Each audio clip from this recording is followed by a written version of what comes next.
Hello my dear students, in this video class we will discuss a chapter which name is conjunctions in the English grammar. Now at first the question raised in our mind is what is conjunction?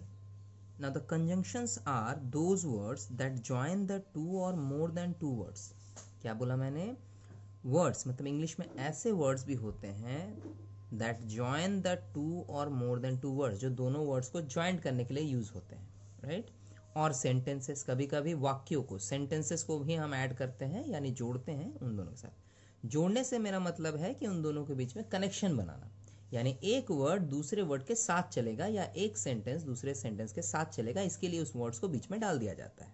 जैसे एक छोटा सा example देखो, a girl eats sweet and reap mangoes. ठीक है, अब यहाँ पर अ गर्ल ईट्स का मतलब हो गया कि लड़की खा रही है, सॉरी खाती है, ईट्स है ना, खाती है। टेंस में तो हम लोग इसको प्रेजेंट इंडेफिनिट या सिंपल प्रेजेंट टेंस पकड़ेंगे। स्वीट एंड रीप मैंगोज, अब देखो वो गर्ल जो है वो मैंगो तो खा रही है, बट वो मैंगो स्वीट यानी मीठा तो है ही, रिप यानी पका हुआ भी है, पका हुआ आम होता है ना। सो यहाँ पर ये बता रहा है कि जो गर्ल जो कि मैंगो खा रही है वो मैंगो दोनों है, मतलब मीठा भी है और रिप भी है। अब इन दोनों वर्ड्स को एक साथ ज्वाइंट करके बताने के लिए हमें बीच में क्या लिखना पड़ा? एंड लिखना पड़ा। सो ये जो एंड है, likewise I M underlining it, ये एंड वर्ड हमारा कंजंक्शन है। ठीक है, इसी तरह से बट आता है, और आता है, इस तरह से बहुत सारे कंजंक्शंस आते हैं। नाउ फिर से हम पढ़ के बताते हैं, the words that join the two और मोर देन टू वर्ड्स, यानी कोई दो वर्ड को जब ज्वाइन हो। अब देखो यहाँ पर टू वर्ड्स ज्वाइन हो रहे हैं ना, तो इन्हें हम क्या कह रहे हैं? Conjunctions. But not only words और सेंटेंसेस। सेंटेंसेस मतलब अगर दो बड़े बड़े सेंटेंसेस है और दोनों को जोड़ के कुछ बताना हो तो वहां पर भी कंजंक्शन यूज होता है। And conjunction is not limited to and only, यहाँ पर बहुत सारे कंजंक्शंस होते हैं जिनको हम डेली लाइफ में, स्पोकन इंग्लिश में हो, रीडिंग में हो, सब में यूज करते हैं। चलो हम एग्जाम्पल्स देखते हैं। First number I have already read, okay. Second number is catch me if you can. अब कैच मी का मतलब होता है पकड़ो, इफ यू कैन मतलब अगर तुमसे हो सके तो। ऐसा हम तब बोलते हैं जब हम लोग रनिंग वाला गेम खेलते हैं ना, कि पकड़ के दिखाओ, right? So catch me if you can का मतलब क्या हो गया कि मुझे पकड़ो अगर तुम पकड़ सकते हो। तो ये जो इफ वर्ड है जिसका हिंदी मीनिंग अगर होता है, इसको हम कंजंक्शन कहते हैं। ठीक है, the next one is Vinny is fat but Simi is thin. अब देखो आप, यहाँ पे दो सेंटेंस है। विनी इज फैट, ये एक सेंटेंस है जो कि अपने आप में एक कंप्लीट सेंटेंस है। सिमी इज थिन, ये भी अपने आप में कंप्लीट सेंटेंस है, विच क्वालिफाइज कि विनी जो है वो मोटी है, मतलब फैट है, मोटी है। सिमी जो है थिन मतलब पतली है। अब ये अगर पतली है, ये मोटी है, ये दोनों अलग अलग सेंटेंस है, दोनों के नाम अलग अलग है, बट अगर साथ में बोल रहे हैं तो हम इनको कैसे जोड़ के बोलेंगे कि Vini is fat but Simi is thin. तो इसका मीनिंग भी अलग हो जाता है। मीनिंग ये होता है कि हम यहाँ पे कंपेयर भी कर रहे हैं कि देखो विनी मोटी है, बट का मतलब होता है परंतु या लेकिन, सिमी जो है वो पतली है। तो हमारा जो वर्ड है बट, ये हमारा कंजंक्शन है। ठीक है, next example is this a young man और एन ओल्ड मैन। यहाँ पे हम क्वेश्चन कर रहे हैं, is this a young man, क्या ये जवान आदमी है? और मतलब या फिर, और का हिंदी क्या होता है? या फिर ये कोई बूढ़ा आदमी है। इसका मतलब हम दोनों चीजें उस आदमी के बारे में पूछ रहे हैं जिसको हम शायद देख रहे होंगे, राइट?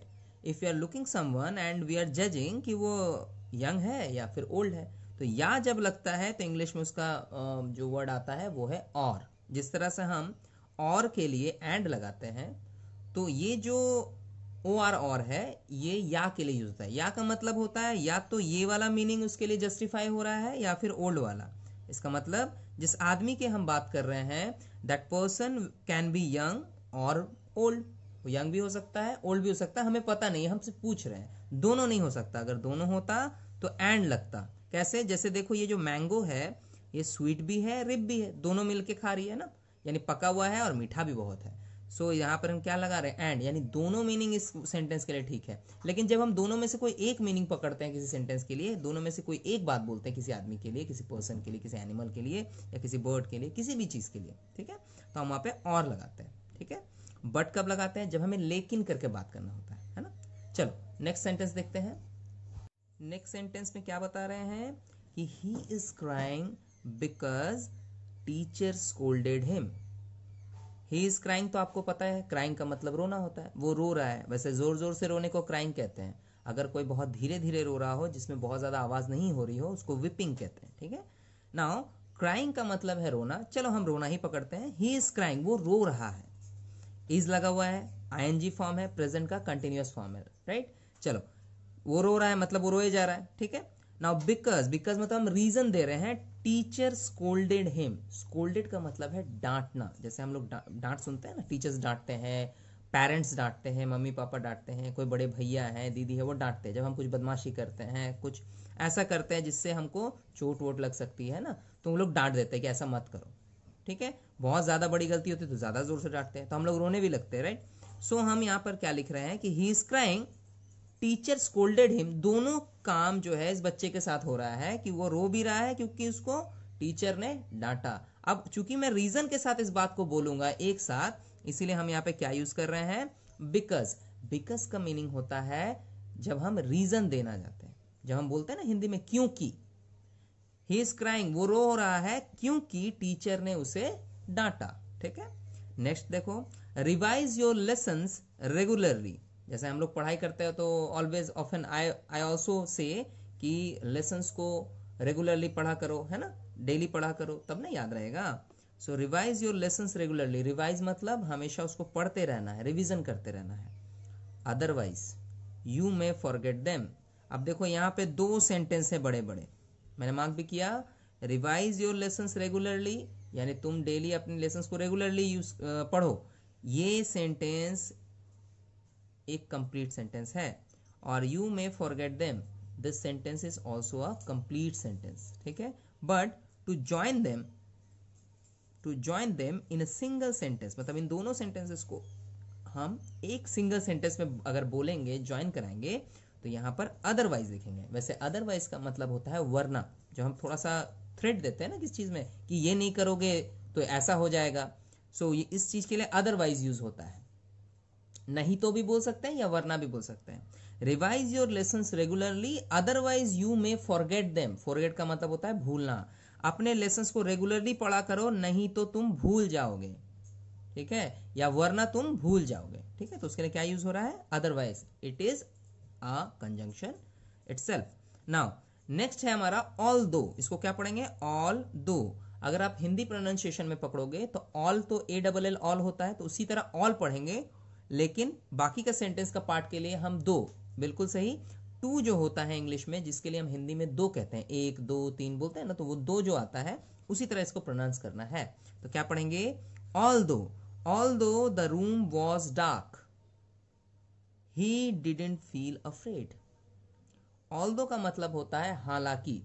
जब हम किसी पर्टिकुलर सेंटेंस में बात करते हैं और हम उस सेंटेंस में कोई रीजन देने के बाद कहते हैं कि उस सेंटेंस के रीजन को महत्व यानी इंपॉर्टेंस मत दो, तो उस जगह पे ऑल्दो लगाया जाता है। ये भी कंजंक्शन है, बट हाँ ये सेंटेंस के बीच में नहीं, सेंटेंस के फर्स्ट में लग रहा है, ठीक है। देखो कैसे पढ़ रहे हैं, although the room was dark. Dark का मतलब अंधेरा। हालांकि रूम जो है, कमरा जो है, वो अंधेरे से भरा हुआ है, यानी अंधेरा है उसमें, comma he didn't feel afraid. Afraid का मतलब डरना, फिर भी वो नहीं डरा, ठीक है, उसको डर महसूस नहीं हुआ। जैसे हम कभी कभी अंधेरे कमरे में घुसते हैं अकेले तो डर लगता है ना। सो यहाँ पे उस सेंटेंस को उसी तरह बनाया गया है। देखो दो सेंटेंसेस हैं, दोनों सेंटेंस को जोड़ के कैसे बात कर रहे हैं कि although the room was dark he didn't feel afraid. हालांकि रूम जो है वो अंधेरे से भरा हुआ है, बट उसे डर नहीं लगा, ठीक है। Last sentence is he is absent today. ये तो एक कंप्लीट सेंटेंस है, राइट। ही इज एब्सेंट का मतलब वो आज नहीं आया, है ना, या फिर वो आज अनुपस्थित है, हिंदी में कहते हैं ना। As he is not well. As का यूज भी बिल्कुल सिमिलर बिकॉज की तरह होता है, रीजंस देने के लिए, ठीक है। तो he is absent today and he is not well. तो हम जब इन दोनों सेंटेंसेस को एक साथ जोड़ रहे हैं, आप देखो कि this sentence he is absent today is a complete sentence, हम चाहे तो यहाँ पे भी फुल स्टॉप करके सेंटेंस खत्म कर सकते हैं कि ही इज एब्सेंट टुडे, वो एब्सेंट है, वो नहीं आया। और ये भी देखो ही इज नॉट वेल, वो अच्छा नहीं है, यानी वो उसकी तबीयत अच्छी नहीं है, उसको हम इंग्लिश में बोलते हैं ही इज नॉट वेल। ठीक है, अब इन दोनों को एक साथ बोलना है तो एज लगा के हम बोल रहे हैं, जिससे रीजन पता चल रहा है कि वो नहीं आया as he is not well, क्योंकि वो उसकी तबीयत ठीक नहीं है। So these words which are highlighted in blue colour, these are all conjunctions and we will use it later in the exercises given in the book. So our lesson is completed over here. Now we will move forward to the exercises given in this chapter. Now these are the exercises given in your book in page number 51, my dear students, right? Now see the first exercise which says encircle the conjunctions in the following sentences. encircle का मतलब होता है गोल करके circle करना, ठीक है। सो आपको यहाँ पे जितने सारे सेंटेंसेस दिए हुए हैं from 1 to 10, you need to encircle कहाँ कहाँ पे कंजंक्शन आपको दिखाई दे रहा है। Now I will help you on this, कैसे हम पकड़ेंगे देखो, and you will practise in your copy और book whatever you want, ठीक है। और हाँ, at home you should revise these, right, which exercises are being done by me. Now encircle the conjunctions in following sentences में हम सबसे पहला conjunction देख रहे हैं, is this man old or young, and the similar sentences is already given in the chapter. तो मैंने बताया था कि जो और होता है वो एक conjunction है, मिला एक। Now I could not catch the train because I was late. Now these word, कौन सा word है, because, जहाँ हम reason बताते हैं, हो गया conjunction. Neenu is fat but Dolly is thin, Neenu is fat but Dolly is thin. So यहाँ पे बट जो है, जहाँ पे हम मगर बोलते हैं या अगर बोलते हैं, सॉरी मगर नहीं अगर बोलते हैं, सो यहाँ पे हम बट यूज करते हैं। Lucy and Juicy are sisters, so दोनों का नाम एक साथ जोड़ने के लिए हमें एंड लगाना पड़ा, this is a conjunction. Is Vaishali active और लेजी, सो यहाँ पे और लगेगा, सिमिलर है ना, देखो यहाँ पे भी और है। He got success because he is sincere, so दूसरा वर्ड हमारा है because. Slowly, smoothly encircle this, ठीक है, हड़बड़ा के नहीं करना तो सर्कल बाहर हो जाएगा। They will take a bus or taxi, देखो और मिला ना। She is poor but happy, he is rich and honest, तो and होगा, right? Although he is my friend, we are not in the same class, देखो एक word मिला ना although, ऑलरेडी ये वाला सेंटेंस हमें चैप्टर में मिला है। So these are all in conjunction from exercise number A. Now move forward to the exercise number B. Now the exercise number B says fill in the blanks using suitable conjunctions. तो conjunctions जो suit करेगा sentence के लिए, अब यहाँ पे हमें hint नहीं मिलेंगे, राइट, हमें खुद से सोचना है कौन सा वाला कंजंक्शन राइट है, सूटेबल है। The house is small dash good, house का स्पेशलिटी बताया जा रहा है, और जब दोनों चीजें एक साथ बताई जाती हैं, likewise the first sentence of the example from this chapter given कि वो जो मैंगो था वो स्वीट एंड रिप था, राइट। सो यहाँ पे स्मॉल एंड गुड मतलब छोटा भी है और अच्छा भी है, सो हम यहाँ पर एंड लगाएंगे, ठीक है। You people use a pencil, right, use a pencil and write down the answers in the book. Now is our teacher old dash young, ऐसा एक सेंटेंस हमें मिल चुका है ओल्ड यंग को लेके, याद है हम लोग पूछते हैं बूढ़ा, बूढ़ा और यंग दोनों एक साथ तो नहीं हो सकता, तो एंड तो लगेगा नहीं, राइट। सो हम यहाँ पे दोनों में से कोई एक पूछ रहे हैं, तो हम यहाँ लगाएंगे और। We can't eat oranges dash they are sure, यहाँ पे लगेगा बिकॉज, ठीक है। The boy has a pen dash pencil, यहां पे लगेगा and.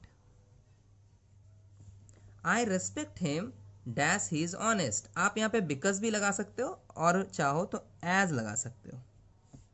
I respect him as he is honest.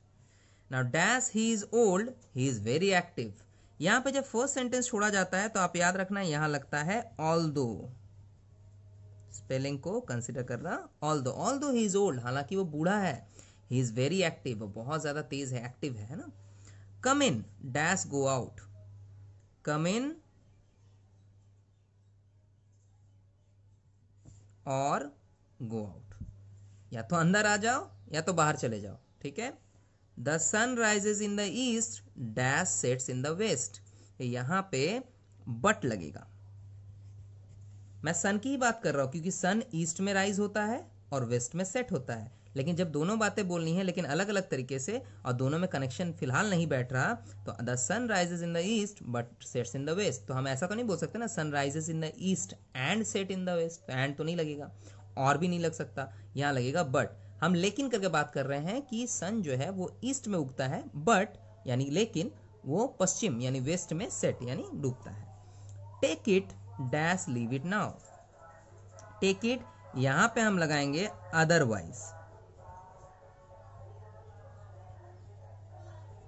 Take it otherwise leave it now, ठीक है। The exercise number B is completed now.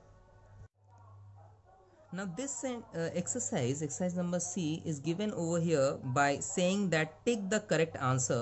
You got a sentence with all the things. आपके पास सब कुछ है इसमें। जैसे एक क्वेश्चन देखो, is this question easy? और बट में से कोई एक लगा के डिफिकल्ट बोलना है, which means you need to pick the right conjunction, right? So ये हम होमवर्क में आपको लोग मेंशन करेंगे एंड ये जो पूरा एक्सरसाइज है इसी तरह से है। आपको हिंट मिलेगा, आप बुक को रीड करेंगे, right, and follow the book to जज कि कहाँ पर कैसा टाइप का कंजंक्शन लगता है। As I did some exercises for you in this chapter, जो कि आपको आगे चल के हेल्प करेगा, राइट। सो वहां से चुन के आपको सिर्फ टिक मार्क करना। Likewise I am going to do one for you. जैसे is this question easy difficult, तो यहाँ पे हम इजी और डिफिकल्ट एक साथ तो नहीं बोल सकते ना, यहाँ पे हम क्वेश्चन कर रहे हैं तो यहाँ पे और लगेगा। इजी और डिफिकल्ट मतलब आसान है या फिर मुश्किल है ये क्वेश्चन, ठीक है। सो इस तरह से आपको सारे में टिक करते जाना है। आप चाहो तो आंसर्स को यहाँ पर पुट भी कर सकते हो कि यहाँ पे सर और लगेगा, ठीक है। ऐसे लिख के आप ब्रैकेट भी कर सकते हो, दोनों चलेगा, ठीक है।